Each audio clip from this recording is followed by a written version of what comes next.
Aim right, achieve big at KR Mangalam University. Maharashtra विधानसभा परिसर में आज विधायकों के समर्थकों के बीच में जमकर मारपीट हो गई। बीजेपी विधायक गोपीचंद पडळकर और एनसीपी शरद गुट के विधायक जितेंद्र आव्हाड के समर्थक आपस में भिड़ गए और विधानसभा परिसर में ही मारपीट शुरू कर दी। दरअसल कल गाड़ी का दरवाजा खोलने के दौरान दोनों ही विधायकों के बीच जोरदार बहस हुई थी और नौबत गाली गलौज तक पहुंच गई थी। किसी तरह कल तो ये मामला शांत करा लिया गया था, लेकिन आज विधानसभा के परिसर में ही दोनों विधायकों के समर्थक आप देखिए किस तरीके से आपस में भिड़ गए और एक दूसरे पर हाथ उठाते हुए मारपीट करते हुए भी नजर आ रहे हैं। और सबसे चौंकाने वाली बात तो ये है कि ये विधानसभा परिसर के अंदर हो रहा है सब कुछ। ये देखिए आप किस तरीके से जो समर्थक है वो आपस में भिड़ गए। इसके पीछे की वजह कल विधायकों के बीच में गाड़ी का दरवाजा खोलने को लेकर एक विवाद हुआ था। जैसे तैसे कल ये विवाद शांत करा लिया गया था, लेकिन आज दोनों ही विधायकों के जो समर्थक हैं वो किस तरीके से एक दूसरे को मारते पीटते नजर आ रहे हैं वो आप इन तस्वीरों में देख रहे हैं। महाराष्ट्र विधानसभा से सीधे हमारे साथ समीर भी से जुड़ रहे हैं। समीर का रुख करते हैं। समीर, ये तस्वीरें हम अपने दर्शकों को दिखा रहे हैं और ये तस्वीरें सवाल पैदा करती हैं कि विधानसभा परिसर के अंदर इस तरीके से मारपीट हो रही है। बिल्कुल रोमिता, ये विजुअल्स, ये दृश्य कई सवाल पैदा करते हैं क्योंकि लोकतंत्र का मंदिर कहा जाता है विधानसभा या संसद को, लेकिन वहीं अगर विधायकों के समर्थक अगर एक दूसरे से मारपीट पे उतारू हो जाए, अगर गाली गलौज करने लग जाए।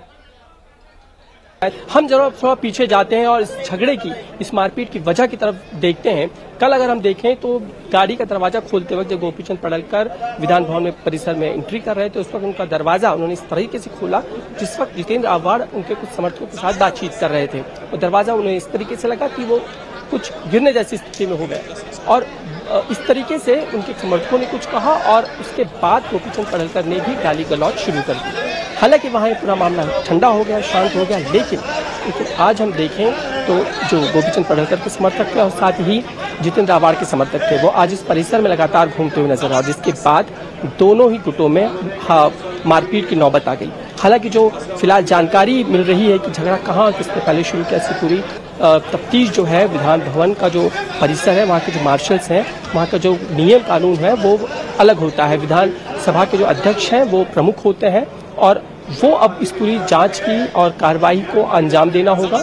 लेकिन हाँ, सारे स्तर से इस पूरी घटना का निषेध किया जा रहा है। उद्धव ठाकरे ने भी आके अगर अपनी स्थिति को, अपने स्टैंड को क्लियर किया कि अगर इस तरीके से लोकतंत्र के मंदिर में अगर इस तरीके से दो कार्यकर्ता अगर भिड़ रहे होंगे, मारपीट हो रही होगी तो कई सवाल खड़े करते हैं। प्रताप सरनाईक जो शिवसेना यानी कि एकनाथ शिंदे गुट से आते हैं, उन्होंने भी थोड़ी देर पहले यही बयान दिया है कि इस तरह का मारपीट किसी भी तरह से समर्थनीय नहीं हो सकती और कार्रवाई होनी ही चाहिए, क्योंकि हम लोगों में इस विधान भवन के जरिए मैसेज दे रहे होते हैं। लोगों के लिए हम यहाँ पॉलिसीज बनाने के लिए आए होते हैं और इस तरीके से अगर हम मारपीट उतारू हो जाए तो कहीं से भी ये उचित नहीं है। हालांकि अब यह देखना बेहद लाजमी होगा कि विधानसभा अध्यक्ष कौन सी कार्रवाई करते हैं, खुद मुख्यमंत्री इस पूरे घटनाक्रम की किस तरीके से जाँच बिठाते हैं और असल में कार्रवाई क्या होती है। रोमिता।